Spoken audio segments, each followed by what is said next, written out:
For the past few years, Ricky Gervais, Stephen Merchant, and Carl Pilkington have been meeting regularly for a series of pointless conversations. This is one of them. Testing. Is that all right? Hello and welcome to the Ricky Gervais Show with me, Ricky Gervais, Stephen Merchant. Hello. And the little round-headed buffoon that is Carl Pilkington. All right.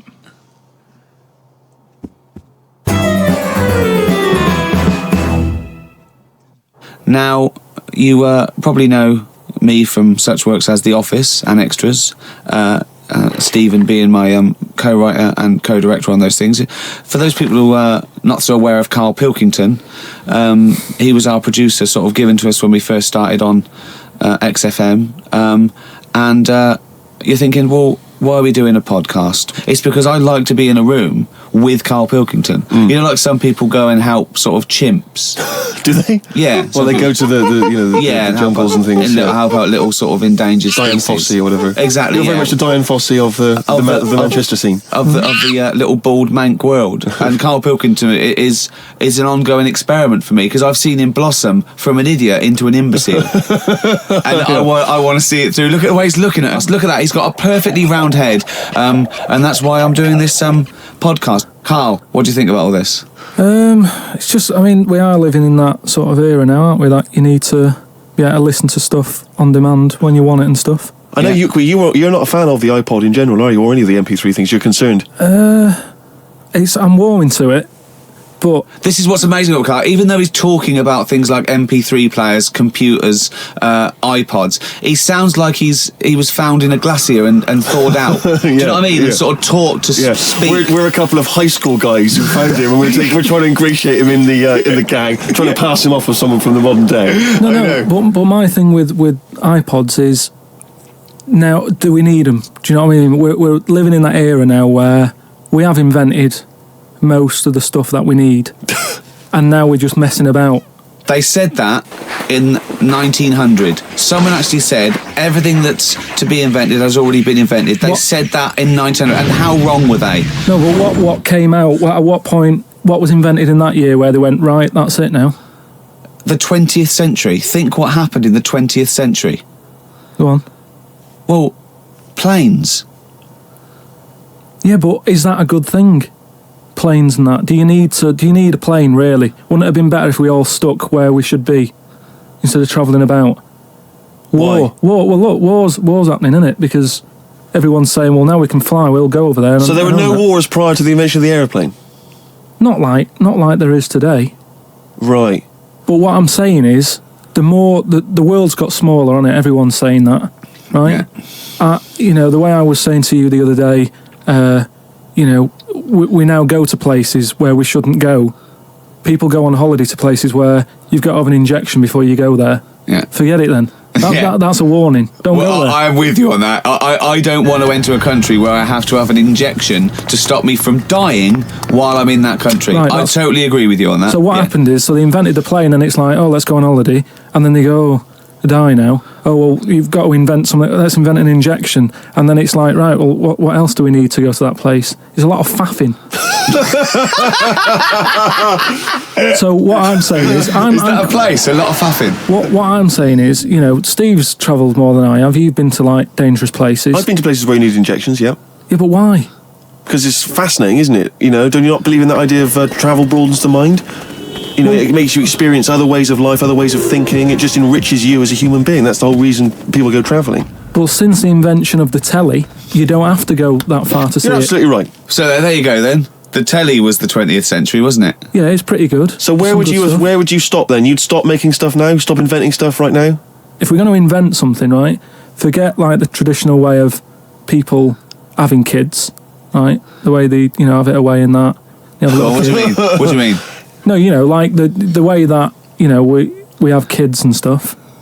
If it'd be good if what happened was to control it is if man and woman, right, they're born and that, they enjoy their life, they learn a lot, they live to be about 78, I think, by that point. So specific. Yeah, 78, No, yeah. but by 78, I reckon you've sort of got to that point where you go, do you know what? I've done everything I'm going to do. If you haven't bungee jumped by the time you're 78, you're not going to do it. You know what I mean? So it's kind of like... Your hips come off. You've done it all now. Yeah. And then you die, right? So say if everyone had that, they live to be 78. But then just as you die, you have a little baby inside you. And as you die, your life carries on. Sorry. How is this happening? Sorry, are you mental? No, but don't you think... I mean, what? I've never heard such drivel. You're saying that, but if Newton said it, you'd go, interesting. That's what annoys me. The point is, Carl, he never would. He'd never say it. That's the point. But if you never say it, I don't understand what you're talking about there. How was it? How is there a little baby in a 78-year-old? No, what I'm saying is it's like an apple where the apple grows and it's got its little baby pips in it, and the apple goes and the seeds are planted and a new one's born. But that's what happens. But that is what reproduction is. Yeah, but I'm saying babies aren't being born left, right, and centre. It's controlled so that as someone dies, someone's born. But Carl, stop. Whose responsibility is Look, this? if you don't want to do it, we won't do it. But I'm is it just supposed to be nature? Has nature got to develop humans so that we act that way? We live that way? Or is this a scientific experiment? He said to you then, he said, look, if you don't want to do it, we don't need to do it. Yeah. Like, if you were up for it, we'll sort it out. Yeah. We can do that. We'll have a whip round so we can do the research. I just think at the end of the day, we've got to do something. And is anyone keeping an eye on this and looking at what we can do next to control the population thing? It does my head in that I've got to live in London for work and what have you. And there's loads of people here. And, forget going out on a Saturday night, it's too busy. And you can't move and what annoys me about London So your solution is that 78-year-old women have little babies inside them, and as they slip away into death, the little babies... And how is that baby then raised? Who looks after the baby? Because it's a pretty good system having a baby while you're young enough to look after that baby and make sure it lives to reproductive age itself. I mean, that system's been working for years. Nature's sort of sorted it out. Natural selection and evolution sort of makes that a good model. But wait a minute, nature, pop that on hold because Carl Pilkington's got an idea. Yeah. That's what it was, just an idea. Yeah, well, it was nonsense. But thank you for it. The worst. Yeah. I mean, it was the ramblings of someone you'd find by themselves in a hospital eating flies. This is the sort of thing you find when if they find maybe a pamphlet or a booklet written by a psychopath. Someone just before they went on a rampage and then turned the gun on themselves, they go through their possessions and they find a book and it's got weird drawings, women with knives in their face, and this kind of garbage. In fact, I saw a similar sort of theory written out on a wall, but it was written in shit. Exactly. Yeah. No, all I'm saying is, I think it's when people die normally, everyone's fed up about it, aren't they, and a bit down. But if when you pass away, you go, oh, we're going to miss Gladys or whatever. But then there's this new life brought in. It's almost like a bad news. But you're talking about it like someone could pick this idea up and run with it. Like you've given them enough information to do it. How is this possible? Where does she get the baby from? Why does it grow? Why grow it in Gladys's belly? Why not have it in a drawer? Ready to go? Just add water. I mean, who looks after son of Gladys? There is no theory here. There's no. It's the ramblings of a madman. What I'm saying is, though, the body's always changing, innit? From caveman to now or whatever. In some cases. And they're always finding out more and more. Like I read the other day about how they're saying, do you know, like they say, people have 6 senses. Yeah. There's loads more than that. Right, and there's this one. I say, show me that you've got one. No, right, and there's this one that's knocking about. Go on. That what it is. Say if I'm in a pub, right, and I'm just doing a crossword or whatever. Unlikely, but go on. And there's some woman who's walked in, right, and she's staring at me. Yeah. I know she's looking at me, and I look up and I look round, she's looking at me. Right. And they're saying that's a new sense that they found out from, like, doing tests and what have you. Yeah, it's rubbish. And they're saying that's been around since like man and dinosaur was knocking about. They've stopped. No, they've explained it. I think it's safe to assume that that with your perfectly round head, people are always stopping and looking. No, but they explained You just know that there's probably going to be someone there if you look right. They said it's from the time when like caveman was like wandering about, and he'd go, hang on a minute, and he'd look round, there's a dinosaur there or whatever, and he'd leg it. This is nonsense. Not- I hate when people use the term when caveman was wandering around. Caveman and dinosaurs. Oh, they used to live together. Yeah. Oh, that's the same era.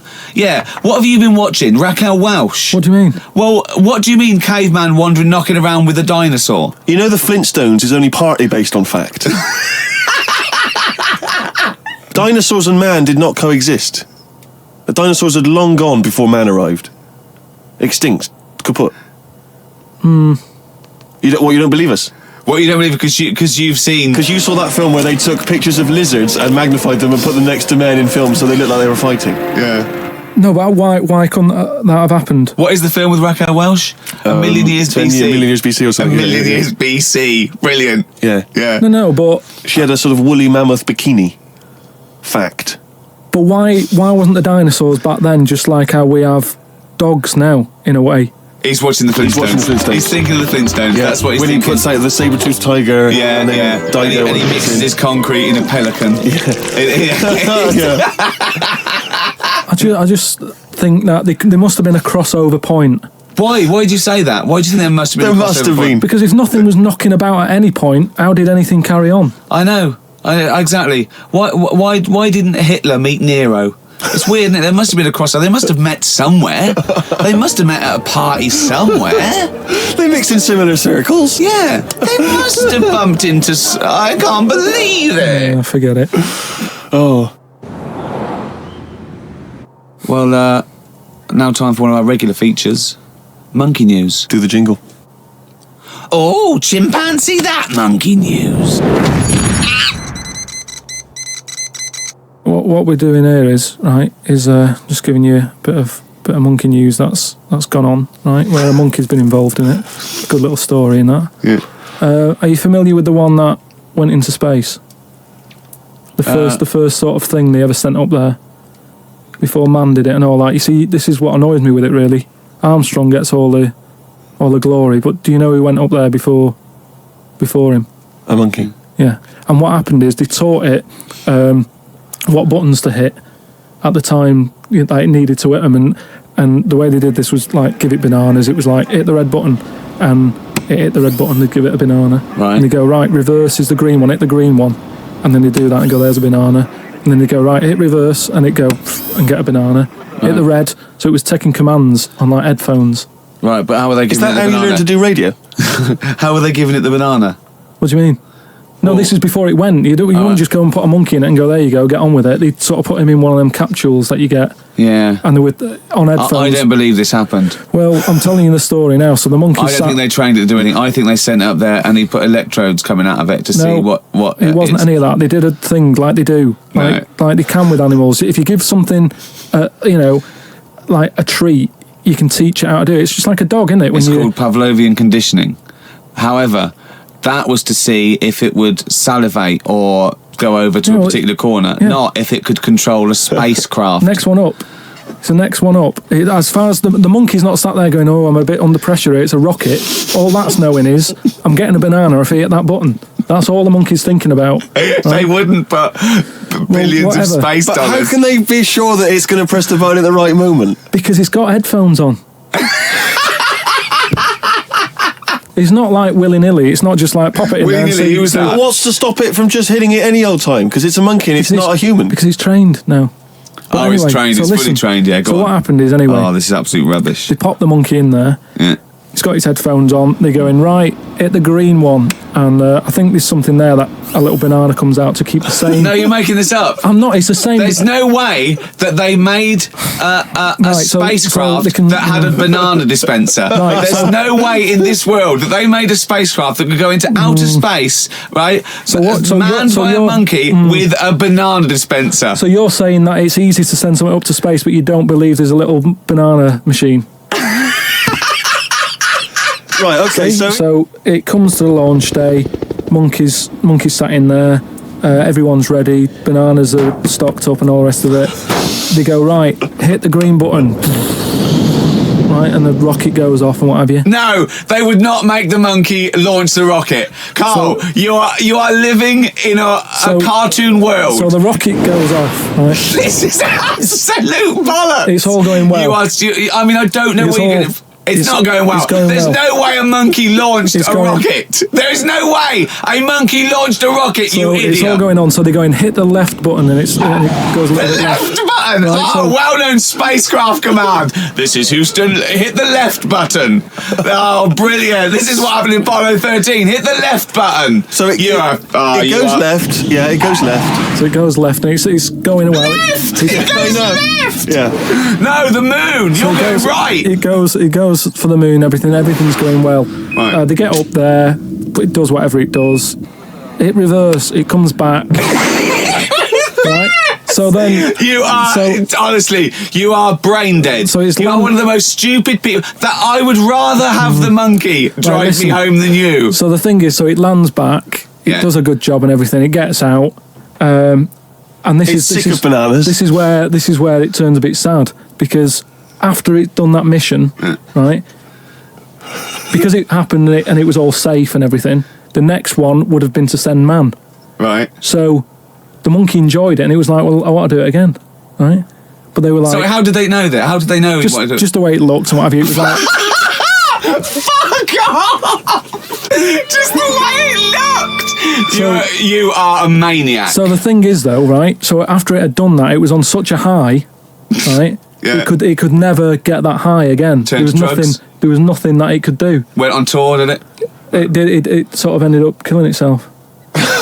Because it could never get that buzz that it got. Right, that was absolute bollocks. None of that is true, except they sent a monkey into space, and I'll check that. Absolute drivel. So in your mind, it committed suicide. It went on a crazy bender, drinking drugs and women, and like then it does happen. You hear it was about found it. in a motel room.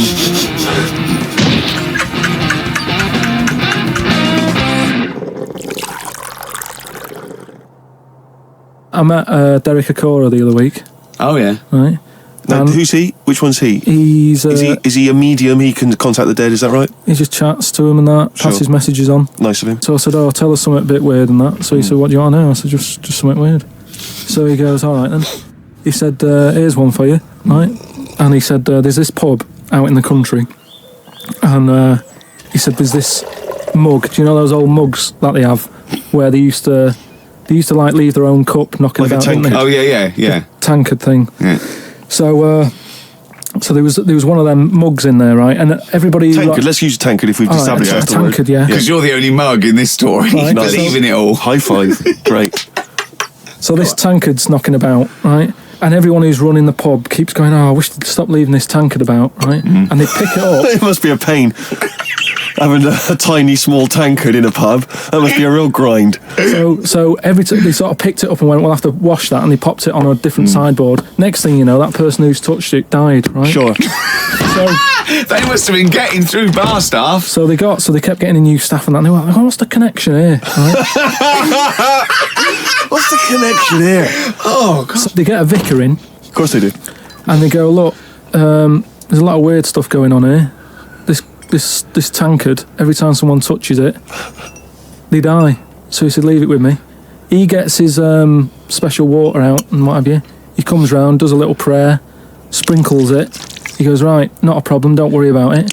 He picks it up, chucks it in the bin. Guess what? What? Dies in a crash on the way home. Because he picked it up. Well, but Carl, you're telling me this like it's fact, and I'm meant to go, "That's Derek amazing." Akora, he told me. Carl, I have no opinion of that story other than I'm pretty sure there was absolutely no connection between touching the tankard and him dying. That's all I'm sure It's of. not just him though, is it? I'm not going to even contest the chain of events. All I'm saying is there is no connection. There is no connection possible because I believe in logic and the laws of the universe. Yeah, but what I mean, you never pick up a vibe of like I've got a mate, right, who he's living in this big stately home, right, and he's living in there now. He pays £100 a month. There's about 80 rooms, Gee. and it's this big stately house and what have you. And I went down there. He said, "Oh, come down and have a look," right? And from outside, you go, "Oh, this is brilliant. It's like something out of, like the Man of Born or something." You go, "This is impressive." But then when you get in, it's like it's a wreck, and we go in, and all the floors are like a wreck and rotten and stuff. And I looked at the wall, and there was like a little piece of paper stuck on the wall, right? and I said, what's this here? So I wandered over, right?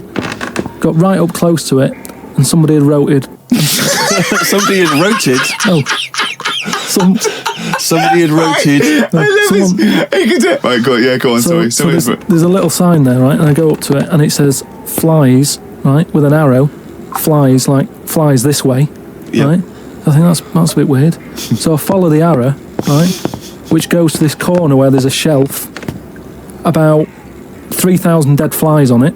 Oh my God. Condom stuck on the top. That's weird, isn't it? That is weird. That is weird. Right? So I'm looking at that, and there's loads of stuff on the floor and that, bits of paper. Picked up this bit of paper, right? And it had, like in biro and that, it looked really old, like it'd been there years. And it had something like, need nappies, dummy, right? Blankets, blah, blah, all this, like, all stuff for, like, and I turned it over, right? And it said, none of this now needed, baby dead. Right. Now that's weird, isn't it? Now that's what I'm talking about when you get a bad vibe. You go, that's who's been in here. It's bad vibe. It's just based on the fact that Your mate's in charge. yeah, that's terrifying. I mean, yeah, so it's like saying, are we scared of the dark? Yes, I understand why people are scared of the dark. I'm a little bit scared of the dark. You're walking along. Because you don't know what's in it. Yeah, you don't know what's in the darkness. That's why people get nervous. It doesn't mean you have to make the leap then that you've got some paranormal sense. Oh my God, I'm Carl Pilkington, and hang on, just like Derek Acora, I have sensed something strange and evil in this room. Wait a minute, there's some flies in a condom. I was right all along. That is weird. Flies in a Johnny equals badness. the flies in the condom was weird. It's enough. weird. I don't know. But the note. Yeah. I just think of his face when he saw that, reading it by torchlight. You must have been terrified. It's a bit odd, isn't it?